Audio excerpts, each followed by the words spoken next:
First off, I want to thank the brave men and women who work behind the wall. I want to thank them on a national level because their job goes unrecognized. How do they try to turn a guard?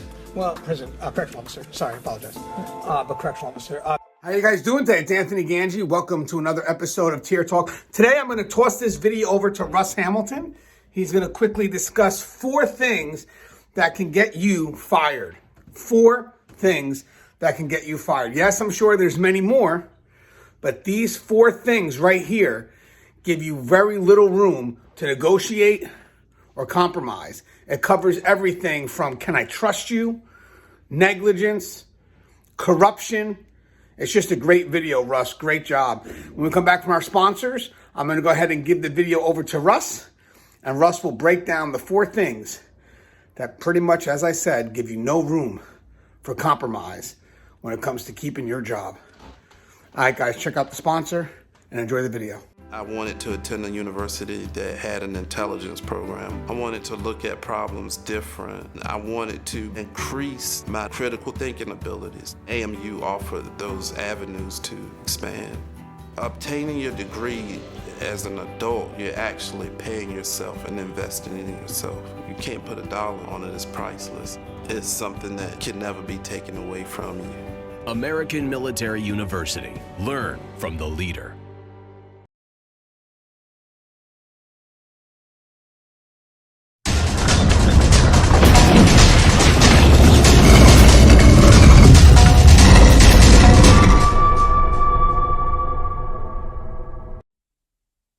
Hey there, Tier Talk fans and my keepers of chaos. Russ Hamilton here coming at you. Just want to get a quick video out. This particular one is the 4 things that can get your ass fired in a hurry from corrections. And as always, not only am I going to discuss those things, but I'm going to tell you what you can do to prevent those things as well. And hopefully give you a little bit of insight into the game. So anyway, starting from the very beginning, I was like trying to figure out which way to arrange all of these, which is the worst or which is the most likely to get you fired and stuff. Finally, I just, came up with this particular order, just kind of the things that I think that we maybe need to pay attention to the most. All right. So number 1 coming out of the box is dishonesty. All right. So how can dishonesty get you fired in corrections? Well, first of all, dishonesty can lead to a host of other troubles, besides just, the initial lie that you tell. But also be aware that a lot of your particular institutions or departments out there probably or may have, that dreaded, no tolerance clause for dishonesty. So something happens in an incident and you try and minimize it. You try and, tell a little white lie. Maybe even if you tell the truth, and they don't see it that way, they could come after you in a big way. So let's avoid that at all costs, right? You're out there doing your thing, being a proactive, professional, correctional officer, correctional sergeant, lieutenant, what have you. Be the one that steps up and always says that honesty is always the best policy. Let's go out there. Let's own what we do, and let's never try and force what we've done for someone else to take responsibility for that. That's a horrible thing. And you see it all the time. You hear the whispers about it, the green wall, the wall of silence, code of silence, whatever one you want to call it. It's a bad idea. Maintain your professionalism, own what you do, and make sure that you're training up your people to do the same things, and that they are the ones that are going to make sure that things come out good so you don't have to lie about them, right? You see this kind of thing a lot. I've talked about this. I've written some articles and stuff on it.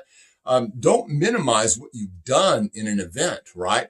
That can be very bad. That can lead back to other things, things like, I guided him to the ground. I placed him ever so gently and lightly against the wall. Whatever it is, that kind of stuff is bullshit. It calls into question all the stuff, when the video comes out or whatever.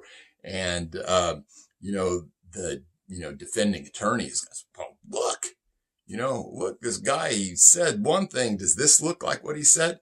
Don't do those things. We have multiple instances all the time come up that involve the use of force, right? And what do? Is we apply force in the manner that's prescribed by law, in the manner that's prescribed by policy and procedure. And when you have to write it up, you use policy, procedure, and the law to justify what you did. All right. It's pretty simple, right? And yeah, you know, some people may look at you sideways, or you may have one of those supervisors that just doesn't really want to deal with it. And so he wants you to kind of, you know, tweak things around a little bit. Don't fall for that. We're professionals, right? We're officers, and we know what's expected of us. We know what's required. So stand your ground, you know, write the thing as it comes. Don't be dishonest. And the rest of those things that may not involve things like use of force and stuff, you know, be real about what you've done, about whatever particular action that you took, right? Sometimes you got to own it. Sometimes it's your fault. Sometimes it's not. But don't go around with just this idea that, you know, I can lie or weasel my way out of things, or I'm just going to, you know, kind of tweak things a little bit. It's going to come back to bite you, especially those departments that do have that zero tolerance thing where, you know, one lie equals termination. Number 2, that's going to get your ass fired in a hurry is allowing an escape, right? What is job number 1 of corrections, right? It's protecting the public. If you allow someone to escape, you're not protecting the public. The most common way that someone gets their ass fired in this manner is by simply, you know, shuffling off the rounds, you know, not doing that head count, doing that paper count, making it easy. Cause you know what? Nothing's ever happened before. That means nothing can ever happen in the future, right? Wrong. Seeing it happen personally and seeing that person, you know, they end up getting, you know, walked out, and, you know, that's the end of their career. That is the end of their pension. That is their end of everything. So especially with regards to those head counts and things like that, we want to be especially diligent. But it's more than just the head counts, right? There are a lot of things that we do as officers that really go into, you know, preventing escapes, you know, making sure, doing the rounds on your doors and making sure all your locks work, making sure that, you know, all the sally ports are in functioning order, and abiding by the policies and procedures that guide those things, right? Are you out there letting too many inmates out at one time? Are you not making sure that, hey, that sally port, I got a little bit of, you know, discretion? No, you don't have discretion over, you know, how close those doors are or aren't in a sally port. So don't be playing with those things. It's not worth it. Another thing that comes up all the time is just how proactive are you being about stopping escapes? Are you in there doing your searches? Are you looking for, you know, possible escape tools? Are you looking for possible escape clothing? Are you making sure that your inmates don't have so much junk that you can never possibly search it all? Where do you think they might put those escape items at? Be looking for that stuff. You know, I'll never forget. One of the reasons that I talk about this diligence so much is one day I was being super vigilant and I was being super proactive, and I was in this area where there was kind of like a little, you know, furniture factory and stuff. And as I was walking down this long ass corridor and stuff, I could see an inmate down at the end. And anyway, he had one of those pneumatic staplers and stuff, and he was, you know, stapling some cloth or something like that. And it just struck me as a little bit odd. I wasn't quite sure exactly what was going on. And anyway, I started to call out to him, and I realized at that point that he had seen me, and he was kind of enough a distance away that I really didn't get a good look at him. And anyway, he, made feet. And I was like, what's going on? So I ran down there. I looked around, froze all the movement and stuff, you know, called for some other officers to come down there and help me. And I started looking around where he had been attaching this cloth, and I started pulling it away, and it was on one of these big trolleys, and it had been, you know, covered over. And, you know, it just looked like, you know, some junk sitting there inside the furniture factory there. And then as I pulled more and more of that away, I could look down inside there. There's a body in there, a living body. Thank God. I don't know how it would have gone otherwise. But anyway, this guy was going to try and, you know, get left behind. Maybe they were going to try and run some thing about, you know, not checking him back in on the other side or something. But anyway, locked him up for attempting to escape. So you have to be looking at these potential avenues, how they are, interacting with maybe some free staff that might be willing to bring them stuff in, how they're looking at, that perimeter. Are they studying it? Are they looking for ways to defeat it? Are you thinking about ways that they might defeat it so that you can, adopt policies and procedures to stop that, right? I'll never forget there was an instance at a jail one time where this inmate every day, he was just taking and, throwing a cup of water up into the vent that was above the things, and a couple times, people knocked that off and stuff. Well, what was happening is he was actually throwing salt water up there, right? And it was corroding it away. No one ever bothered to get up there to look, but eventually he had managed to dig a hole into the other side. And because it was all rusted out through there, he was able to punch through that and make good his escape. So be thinking about all these things, people. And, if you're not diligent, if you're not up to the task, if you're not filling out your logs, if you're not making your rounds and something happens, it's going to come back on you because no one else wants it to come back on them. So number 3, all right, another way to get your ass fired is to allow a suicide to occur, right? And once again, the most common way, and this is kind of very much related to what we do with regards to escape prevention, is not making your rounds, all right? Every night, we're doing counts. We're making sure that we've got living, breathing bodies everywhere. And you decide, you know what? I'd rather, just, have me some downtime because I need it. I'm deserving of it, right? And then, you're making one of your rounds and you come across dude and, he's already turned blue. He's already maybe stiff or whatever. And then what are you going to have to do? Maybe you're going to have to commit some of that dishonesty I talked about and say, yeah, I swear I did my rounds. Or maybe they can tell you didn't do your rounds because, you've got the pipe or some other sort of electronic gadget that's supposed to tell when you did make your rounds. Well, it must not have been working, right? So, big, huge mistake there. But the other thing that comes along with regards to this is not just making those rounds in those general population areas. What about when you're actually on suicide watch? All right. Are you actually watching that guy? Are you making sure every second that you're there, that you're noting what he's doing, that he's not doing something to prepare? I'll never forget one night I was on that suicide watch and just watching the guy, and it was boring as hell. And about every 20, 30 minutes, that guy would come over and he'd engage me in some conversation and he'd say, please, it's so cold in here. Can you just give me a blanket? I know you're going to be watching me. I'm not going to do anything. Nope.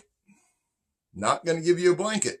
You're welcome. When medical comes in here, if they decide that it's okay, then I'll give you a blanket, but they've got to sign off on that, right? Been real easy to just give him that. So anyway, I didn't, but somewhere during the course of the night, a nurse came in and he talked to her and she talked to the doctor and he signed off on it and said, it's okay for this guy to have a blanket, right? And so right at shift change, put it in there. I said, look, he's going to try something.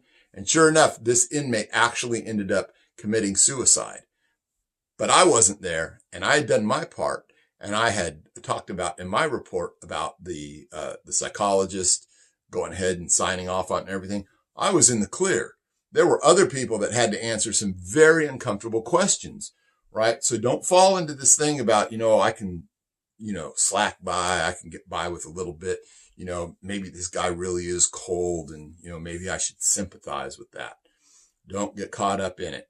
So anyway, that's number 3. Now we're going to move on to the one I hate the most, which is number 4. All right. So number 4 is bringing in contraband and or having relations with inmates, right?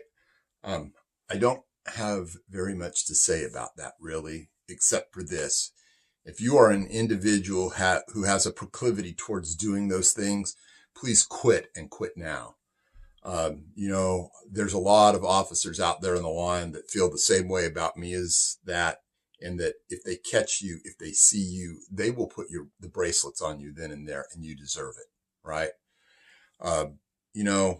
We do an awful lot in this thing on Tier Talk and stuff, trying to talk about inmate manipulation. Because inmate manipulation a lot of times doesn't get that far. It doesn't end up with corruption or co-opting an officer to that extent. Most of the time, it's just something that just dents security enough that they can do something else, like bring in some dope or something like that. And a lot of times, that staff member isn't even really very aware of it. But in this case, if you do this, if you do either of those two things, you are an enemy. You are an enemy of the good men and women that work in this profession, and you don't belong in it at all. Whether you're an officer, a sergeant, a lieutenant, some sort of ancillary staff, medical technician, nurse, teacher, or whatever. I've been involved in several situations where I've seen this occur, and it's always badly impacted the safety and security of the institution, the safety and security of the staff that I love to work with there. So, you know what? If there's any reservation in your heart as to whether you can resist that, or as to whether you can be blackmailed, or as to whether you might fall for someone in there because you just want what the heart wants, please quit. Quit now. You know, don't wait. I'll actually appreciate it more if you do that. But one more thing I wanted to point out, and because I had a lot of people that were talking about this book right here, right? It's a fantastic book. This is written by Anthony Gangi. And he goes on to, you know, what it says, Inmate Manipulation Decoded. All right. There's so much that you can learn from this particular book. And it doesn't matter if you're one of those people that could never be tempted, twisted, corrupted, or whatever. Because I had some people get at me, well, that could never happen to me and stuff. That may be the case that you can never be corrupted, but what about just put off your game enough and manipulated just enough that they're able to get by something on you and you never even know it? Well, there's a potential there. How about detecting or seeing that in what some other people are doing in some other situations out there? You think that might make you a better officer? Damn straight, you might prevent a very, very serious escape. You know, there's not much room for error in our job. And so we have to take it very seriously. So, you know, get on there, get on Amazon, find this book by Anthony Gangi, read it, and it will put you up on the game in many, many ways. So that's about all I got to say about that. I got one more thing. I'm not going to list it as number 5, but I think it goes to preventing and being proactive against the things that I've mentioned up to this point. So this last thing that I want to talk about is the culture of your institution, and the culture that it is now as opposed to the culture that we would hope that it would become. Maybe right now you have a really good culture inside your institution. Maybe everyone is professional. Maybe things are clicking along real good, even in the face of some very serious incidents, right? Maybe, though, you might be trapped in one of those situations or units, facilities, if you will, where things are not so good on the culture-wise, where, you know, there's just kind of a laziness about the place. There's just kind of that slack attitude, that whole, you know, snitches get stitches, or, you know, we run the show and it doesn't really matter. Maybe, you know, the idea about just constantly minimizing what happens is found to be appealing. And so you're in constant jeopardy from getting trapped in one of those situations, right? That's not the way it should be. This is where leadership matters. And by leadership, I don't mean about what brass you've got on your collar there, right? Because that's meaningless to me.